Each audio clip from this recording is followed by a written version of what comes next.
Hello dear students, welcome to the official YouTube channel of Zenith Academy. আমি Shantanu sir. আজকে একটা খুব interesting টপিকের ওপর ভিডিও হবে। টপিকটা হচ্ছে মুডস। তো সেন্টেন্সের মুডস নিয়ে কিন্তু অনেকের অনেক ডাউট আছে। তো সেই জন্য আজকে এই ভিডিওটা করছি। তো আজকে এই ভিডিওতে তোমাদের এই ডাউটগুলো ক্লিয়ার হয়ে যাবে। তো পুরো ভিডিওটা পুরো দেখবে এবং শেষে আমি কিছু এক্সারসাইজে দেবো যেগুলো তোমরা কমেন্টে আনসার করে জানাবে। আর অন্য ভিডিওর মতো এবারেও বলছি, যদি ভালো লাগে ক্লাস শেয়ার করবে, চ্যানেলটাকে সাবস্ক্রাইব করবে আর কমেন্টে জানাবে। তো চলো সময় নষ্ট না করে আমরা ভিডিওটা করি। খুব বেশি বড় করব না, ছোট ভিডিওর মধ্যে তোমাদের পুরো ব্যাপারটা বুঝিয়ে দেওয়ার চেষ্টা করব। তো চলো দেখো, মুড বলতে আমরা কি বুঝি। মুড মানে হচ্ছে, বলছে কি, a mood denotes the manner or the way of using a verb in a sentence. অর্থাৎ একটা সেন্টেন্সে ভার্বের যে ব্যবহার, অর্থাৎ কি মনের ভাব প্রকাশ করছে, কি অর্থ প্রকাশ করছে, সেটাই কিন্তু আমরা মুড বলে থাকি। আর মনে রাখতে হবে, যে ভার্বটার কথা বলা হচ্ছে it must be a finite verb. মনে রাখতে হবে সমাপিকা ক্রিয়া হতে হবে, নন ফাইনাইট ভার্বের কিন্তু মুড হবে না। তো মুডকে বেসিক্যালি আমরা তিনটে ভাগে ভাগ করি। টাইপস অফ মুড কী কী দেখো, ইন্ডিকেটিভ মুড বা অনেকে ডিক্লারেটিভ মুডও বলে, ইম্পারেটিভ মুড এবং সাবজাংটিভ মুড। তো ট্র্যাডিশনাল গ্রামারে এই তিনটেই মুড আছে, বাট মডার্ন গ্রামারে অনেক জায়গাতেই আর একটা মুড এক্সট্রা অ্যাড করা, সেটা হচ্ছে ইন্টারোগেটিভ মুড। বাট আমরা ট্র্যাডিশনাল গ্রামার অনুযায়ী করব। তো ইন্ডিকেটিভ মুড, ইম্পারেটিভ মুড এবং সাবজাংটিভ মুড। তো এই সাবজাংটিভ মুড থেকে প্রচুর কোয়েশ্চেন আসে, দেখো যে কোনো এক্সামে, সেটা সিজিএল বলো, ডাব্লিউবিসিএস বলো, এরার কারেকশানে স্পেশালি কিন্তু অনেক রকম কোয়েশ্চেন সাবজেক্টিভ মুড থেকে আসে। তো আজকে দেখো আমরা এই ব্যাপারটাই শিখব। তো চলো আমরা দেখে নিই কোন মুডে কী ধরনের সেন্টেন্স ইউজ করা হয়। দেখো, ইন্ডিকেটিভ মুডে আমরা কোন ধরনের সেন্টেন্সগুলোকে ইউজ করি, জেনারেল ট্রুথ বা ইউনিভার্সাল ট্রুথ, কিংবা রেগুলার অ্যাকশন যেগুলোকে আমরা হ্যাবিট বলি, অনেকে হ্যাবিচুয়াল ট্রুথও বলে, যেগুলো ডেলি বেসিসে হয়, কিংবা কোনো রকম স্টেটমেন্ট, যে কোনো একটা নর্মাল কথাবার্তা, আমি স্কুলে যাই, সে ভাত খায়, এই ধরনের যে কথাবার্তা, কিংবা পসিবিলিটি, অর্থাৎ ভবিষ্যতে কিছু হতে পারে, সম্ভাবনা বোঝা যায়, তখনও কিন্তু এই এই সমস্ত রকমের সেন্টেন্সগুলোই ইন্ডিকেটিভ মুডের মধ্যে পড়ে। যেমন দেখো এক্সাম্পল আছে এখানে, the earth moves round the sun. তাহলে এখানে দেখো এটা হচ্ছে ইউনিভার্সাল ট্রুথ, এটা একটা ইন্ডিকেটিভ মুড হবে বা declarative mood. He can play cricket, normal একটা স্টেটমেন্ট, এটাও আমরা ইন্ডিকেটিভ মুড বলবো। তারপরে দেখো বলছে কি সিয়েরটা, the accident occurred last night, একটা ইনফরমেশন দিচ্ছে, মানে ইন্ডিকেটিভ সেন্টেন্স বা আমরা ডিক্লারেটিভ সেন্টেন্স কি বলি, যেগুলো একটু ইনফরমেটিভ ওয়েতে কিছু বলা হয়, সেগুলোকে আমরা ডিক্লারেটিভ বলি। তো এটা একটা ডিক্লারেটিভ সেন্টেন্স। তার মানে সমস্ত ডিক্লারেটিভ সেন্টেন্সগুলোকেই আমরা মোটামুটি ইন্ডিকেটিভ মুড বলবো। হোয়াট আর ইউ ডুইং, আচ্ছা এইখানে দেখো, এটাই আমি বলছিলাম, যেটা ট্র্যাডিশনাল গ্রামারে এটাকে আমরা ইন্ডিকেটিভ মুড বলছি, বাট মডার্ন গ্রামারে অনেক জায়গাতে, অনেক বইতেও তোমরা দেখবে এটা ইন্টারোগেটিভ মুড করা আছে। তো কোয়েশ্চেন হলেই যে সেটা ইন্টারোগেটিভ মুড হবে তা নয় কিন্তু, মানে এটাকে আমরা ইন্ডিকেটিভ মুডের মধ্যেই ফেলবো। অর্থাৎ এই যে সেন্টেন্সগুলো আমরা দেখতে পাচ্ছি, ডিক্লারেটিভ সেন্টেন্সগুলো, এগুলোকে যদি আমরা কোয়েশ্চেন ফর্মে লিখি, জাস্ট ওটা কিন্তু একটা কোয়েশ্চেন হলো, বাট ব্যাপারটা সেই ডিক্লারেটিভের মধ্যেই থাকলো কিন্তু, মানে ইন্ডিকেটিভ মুডের মধ্যেই থাকবে। আমি যদি এই সেন্টেন্সটাকে এরকম করে বলতাম যে can he play cricket,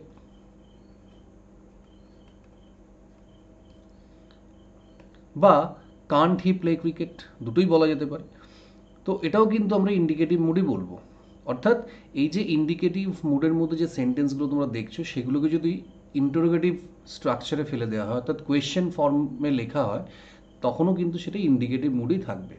R indicative mood positive sentence হতে পারে, নেগেটিভ সেন্টেন্স হতে পারে, সব রকমই হতে পারে। যেমন হোয়াট আর ইউ ডুইং, এটাকে আমরা ইন্ডিকেটিভ বলবো। If it rains I shall not go to school, দেখো ফিউচার পসিবিলিটি একটা বোঝাচ্ছে, অর্থাৎ বৃষ্টি হওয়ার একটা সম্ভাবনা আছে, বা আমার স্কুলে না যাওয়ার একটা সম্ভাবনা আছে। তো বৃষ্টি হলে আমি স্কুলে যাব না, তার মানে একটা সম্ভাবনা বোঝাচ্ছে। তো কোনো রকম ফিউচার পসিবিলিটি হলে তখন আমরা এটাকে ইন্ডিকেটিভ বলবো। ঠিক আছে, তাহলে এই এক্সাম্পলগুলো আমরা ইন্ডিকেটিভ মুডের মধ্যে দেখলাম। এবার চলো দেখি নেক্সট কি আছে, ইম্পারেটিভ মুড। দেখো ইম্পারেটিভ সেন্টেন্স আমরা করেছি অর্ডার, রিকোয়েস্ট, অ্যাডভাইস। ওকে, আর একটা কি অ্যাড হচ্ছে দেখো, কন্ডিশন। কোনো রকম কন্ডিশনাল সেন্টেন্স থাকলে সেটাকে আমরা ইম্পারেটিভ মুডের মধ্যে ফেলবো। কীরকম দেখো, ওপেন দ্য ডোর, এটা একটা অর্ডার বলতে পারি। মনে রাখবে ইম্পারেটিভ সেন্টেন্স সাধারণত ভার্ব দিয়ে শুরু হয়। এই দেখো, open, don't run, let him, work hard, এইগুলো হচ্ছে সবই ভার্ব। তো ইম্পারেটিভ সেন্টেন্স বা ইম্পারেটিভ মুডও যদি আমরা বলি, সাধারণত ভার্ব দিয়ে সেন্টেন্স শুরু হয়। তো open the door, don't run in the sun, এটা একটা অ্যাডভাইস। লেট হিম স্লিপ, এই ধরনের প্রপোজাল, সাজেশন বোঝালো আমরা ইম্পারেটিভ মুড করব। Work hard and you will succeed. তো এখানে একটা জিনিস দেখো, work hard and you will succeed, তো এখানে একটা কন্ডিশন আছে কিন্তু। এবার কন্ডিশনাল সেন্টেন্স কিন্তু আমরা সাবজাংটিভ মুডও দেখতে পাবো। তো দুটোর মধ্যে ডিফারেন্সটা কি দেখো, কন্ডিশনাল সেন্টেন্স হলেও এখানে শুরু হচ্ছে দেখো, ফার্স্ট যে ক্লজটা আমরা দেখতে পাচ্ছি, একটা ক্লজ কিন্তু ইম্পারেটিভের স্ট্রাকচার থাকবে। ঠিক আছে, একটা ক্লজে কিন্তু ইম্পারেটিভের স্ট্রাকচার থাকবে, মানে ভার্ব দিয়ে সেন্টেন্স শুরু হবে। একটা ট্রিক আমি বলে দিচ্ছি বোঝার সুবিধার জন্য। যদি দেখো এরকম কন্ডিশনাল সেন্টেন্স আছে, একটা ক্লজ, তার মধ্যে ইম্পারেটিভের স্ট্রাকচার অর্থাৎ ভার্ব দিয়ে শুরু হচ্ছে, তখন সেটাকে আমরা বলছি ইম্পারেটিভ মুড। কিন্তু আমি যদি এরকম করে ইফ বা আনলেস এইগুলো দিয়ে সেন্টেন্স শুরু করতাম, কন্ডিশনাল সেন্টেন্স, তখন সেটাকে আমরা ইম্পারেটিভ বলি না সাধারণত। ঠিক আছে, আবার বলছি keep quiet or leave the class. এখানেও দেখো একটা কন্ডিশন কি, keep quiet or leave the class. তাহলে এটা কি একটা ক্লজ, এটা একটা ক্লজ, কিন্তু দেখো এই ক্লজটা কি একটা ইম্পারেটিভ সেন্টেন্স, মানে কিপ কোয়াইট। ঠিক আছে, তো এই জন্য এটাকে আমরা ইম্পারেটিভ মুড বলি। অর্থাৎ কন্ডিশনাল সেন্টেন্সে যদি একটা ক্লজ ইম্পারেটিভ মুডে থাকে, মানে স্ট্রাকচারে থাকে, অর্থাৎ ডিরেক্ট ভার্ব দিয়ে সেন্টেন্স থাকে, তখন কিন্তু আমরা সেটাকে ইম্পারেটিভ মুড বলবো। যেমন আমি যদি বলি কাম ইন, or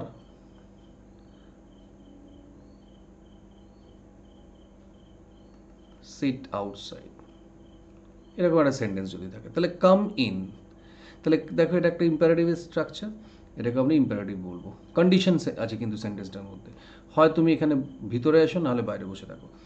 তো এখানেও সেরকম ইম্পারেটিভ সেন্টেন্সও, মানে ইম্পারেটিভ মুডের ক্ষেত্রে কন্ডিশনও থাকতে পারে, আবার সাবজাংটিভের ক্ষেত্রেও থাকতে পারে। দুটোর মধ্যে ডিফারেন্সটা আমি বলে দিলাম, সাবজাংটিভ যখন করবো আর একটু ব্যাপারটা ক্লিয়ার হয়ে যাবে তোমাদের কাছে। ঠিক আছে, তাহলে এটুকু বোঝা গেল, এই টাইপের সেন্টেন্সগুলোকে আমরা ইম্পারেটিভ বলবো। আবার অনেক সময় কোয়েশ্চেন থাকলেও সেটাও ইম্পারেটিভ হতে পারে যদি রিকোয়েস্ট বোঝায়।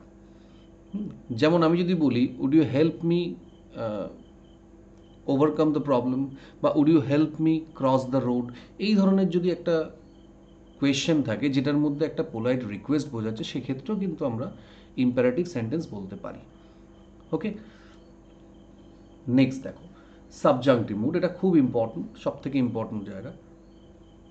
সাবজাংটিভ মুড মানে হচ্ছে কোনো রকম উইশ, কিংবা সেটা আনফুলফিল্ড উইশও হতে পারে। অর্থাৎ আমি এমন কিছু চাইছি যেটা আমি অ্যাচিভ করতে পারবো না, এরকম উইশ হলে আমরা সাবজাংটিভ মুড বলবো। ডিপেন্ডেন্স, ঠিক আছে, একটার উপরে একটা কোনো ডিপেন্ড করে থাকলে তখন আমরা সেটাকে সাবজাংটিভ মুড বলবো। কন্ডিশন থাকলে, যেমন আমরা আগে ইম্পারেটিভে দেখেছি কন্ডিশন, কিন্তু এই কন্ডিশনটার ওই কন্ডিশনের মধ্যে একটু ডিফারেন্স আছে। আর আনসার্টেনটি, অনিশ্চয়তা বোঝালে, এই ধরনের সেন্টেন্সগুলোর ক্ষেত্রে আমরা সাবজাংটিভ মুড করব। যেমন দেখো মে গড ব্লেস ইউ, খুব কমন একটা example, may God bless you, এটা কি বোঝাচ্ছে দেখো, একটা উইশ বা প্রেয়ার বোঝাচ্ছে। হ্যাঁ, তখন সেটাকে আমরা কি বলবো, তোমার subjunctive mood, may God bless you. বা আমি যদি বলি may you live long, may you live long, কিন্তু সবসময় যে মে থাকবে এরকম নাও হতে পারে। ঠিক আছে, মে নাও থাকতে পারে। আমি যদি বলি লং লিভ দ্য কিং, ঠিক আছে, এটাও যদি থাকে তখনও সেটাকে আমরা সাবজেক্টিভ মুড বলবো। মানে উইশ করছি বা কোনো কিছু প্রে করছি, এই ধরনের সেন্টেন্স হলে আমরা সাবজেক্টিভ মুড বলবো। নেক্সট কি আছে দেখো, if I were you I would refuse the proposal. তো এখানেও দেখো কন্ডিশন আছে, কিন্তু আমি যদি তোমার জায়গা থাকতাম আমি প্রপোজালটা রিফিউজ করে দিতাম। এইবার একটা জিনিস দেখো, এখানে কন্ডিশনের থেকে বেশি অ্যাকচুয়ালি হচ্ছে এখানে আনফুলফিলড একটা অ্যাকশন, অর্থাৎ ইফ আই ওয়্যার ইউ, যদি আমি তোমার জায়গা থাকতাম, মানে আমি তো থাকতে পারবো না। হ্যাঁ, যেমন if I were a bird, এই ধরনের সেন্টেন্স আর কি। তো আমি তোমার জায়গা থাকতে পারবো না, তাহলে এমন কিছু বলছি যেটা সম্ভব নয়, অর্থাৎ আনসার্টেনটি বা ইম্পসিবল, এই ধরনের সেন্টেন্স থাকলে তখনও সেটাকে আমরা সাবজাংটিভ মুড বলবো। নেক্সট বলছে if he had requested me I would have certainly helped him. Condition দেখো, আগের আমরা যে ইম্পারেটিভ মুডের কন্ডিশন করেছি এর সঙ্গে কিন্তু একটা ডিফারেন্স আছে। ওখানে কীরকম দেখো, ডিরেক্ট ভার্ব দিয়ে সেন্টেন্স শুরু হয়েছিল, ইম্পারেটিভ স্ট্রাকচার ছিল, কিন্তু তাকে এখানে ইফ দিয়ে শুরু হচ্ছে, ঠিক আছে? তাই এটাকে আমরা বলবো সাবজাংটিভ মুড। এখানে কন্ডিশন আছে, if I had he had requested me, যদি সে আমায় রিকোয়েস্ট করতো আমি তাকে সাহায্য করতাম, বাট এটাও কিন্তু আনফুলফিলড অ্যাকশন, হয়নি, সে রিকোয়েস্টও করেনি, আমি তাকে সাহায্য করিনি। আবার দেখো, had I been present there I would have taught him a lesson, যদি আমি তার সেখানে উপস্থিত থাকতাম তাহলে আমি তাকে একটা লেসন অর্থাৎ শিক্ষা দিতাম। এইখানে একটা স্ট্রাকচার দেখো, এই স্ট্রাকচারটা কিন্তু আমরা অনেক সময় বুঝতে পারি না, সেটা হচ্ছে হ্যাডের ইউজ। এই had I been there, had I been present there, এটার মানে যা, আমি যদি বলি if I had been present there, এটার মানেও কিন্তু তাই। পাস্ট পারফেক্টের ক্ষেত্রে যদি আমরা সাবজেক্টের আগে হ্যাডের ইউজ করি তখন ইফের সেন্স চলে আসে, ঠিক আছে? কিন্তু মনে রাখতে হবে এই হ্যাডের পর একটা অবশ্যই ভার্ব, মেন ভার্ব থাকতে হবে, সিম্পল পাস্টে হবে না কিন্তু past perfect. Had I been present there, তাহলে এখানে মেন ভার্ব বিন, হ্যাড হচ্ছে অক্সিলারি, তাহলে সাবজেক্টের আগে যদি হ্যাড চলে আসে তখন কিন্তু ইফের সেন্স চলে আসে, ঠিক আছে?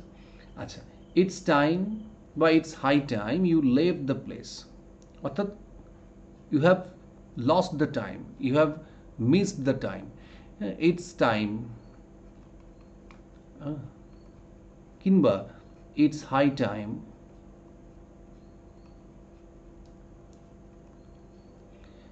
এরকম যদি থাকে,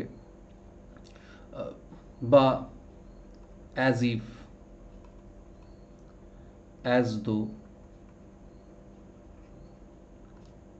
এইগুলো থাকলে না তখন আমরা সাবজাংটিভ মুডের ইউজ করব। সাধারণত এদের পর যদি সাবজেক্ট থাকে তখন ভার্বের সেকেন্ড ফর্ম বসবে, plural.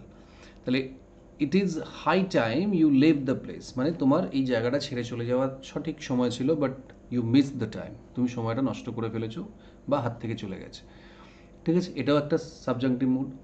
As though, as if আমরা এরকম বলতে পারি, যেমন he behaved as if he were my boss, এমন করে ব্যবহার করছে যেন সে আমার বস, কিন্তু অ্যাকচুয়ালি তো সে আমার বস নয়। তো এই ধরনের সেন্টেন্স থাকলে আমরা সাবজাংটিভ মুড করব। আবার বলছে I would rather you went by train, I would rather you went by train, ঠিক আছে? মানে একটা প্রেফারেন্স বোঝাচ্ছে আর কি, ঠিক আছে? এই ধরনের সেন্টেন্স থাকলেও কিন্তু আমরা সাবজাংটিভ মুডের মধ্যে ফেলবো। Would rather, as if, as though, would sooner, ঠিক আছে? উড সুনারও হতে পারে, উড সুনারও হতে পারে। এই ধরনের সেন্টেন্স যদি থাকে তখন আমরা সেগুলোকে সাবজাংটিভ মুডের মধ্যে ফেলবো, ঠিক আছে? এই হচ্ছে তিন ধরনের মুড। এই তিন ধরনের মুডগুলো থেকে কিন্তু বিভিন্ন রকমের কোয়েশ্চেন আসতে পারে, তবে আমাদের মনে রাখতে হবে মুড সবসময় ফাইনাইট ভার্বের হবে। তো সেই ফাইনাইট ভার্বটাকে আমাকে খুঁজে বার করে তারপরে মুডটা বুঝতে হবে। ওকে, এই কতগুলো ব্যাপার একটু মনে রাখতে হবে, তাহলে আশা করি তোমরা মুডের ব্যাপারটা বুঝতে পারবে। আমি একদম ছোট করে ব্যাপারটা তোমাদের বলে দিলাম। এবার আমি কয়েকটা কোয়েশ্চেন দিয়েছি, এইগুলো তোমরা একবার সলভ করে নেবে, তাহলে তোমরা বুঝতে পারবে যে কতটুকু তোমাদের ব্যাপারটা ক্লিয়ার হয়েছে। আর প্রত্যেকে এই কোয়েশ্চেনগুলো পড়ে নিজেদের আনসারগুলো কমেন্টে জানাবে, আমি সেগুলো রিপ্লাই দিয়ে দেবো সময় করে। আর ক্লাসটায় যদি কোনো রকম ডাউট থাকে বা এক্সট্রা মুড রিলেটেড কোনো কোয়েশ্চেন থাকে তোমরা অবশ্যই জানাবে, আমি সেগুলোর উপর দরকার হলে একটা ক্লাস করে দেবো। ক্লাসটা কেমন লাগলো অবশ্যই জানাবে, ভালো লাগলে চ্যানেলটাকে শেয়ার করবে, সাবস্ক্রাইব করবে। খুব তাড়াতাড়ি দেখা হবে নতুন আর একটা ভিডিও নিয়ে।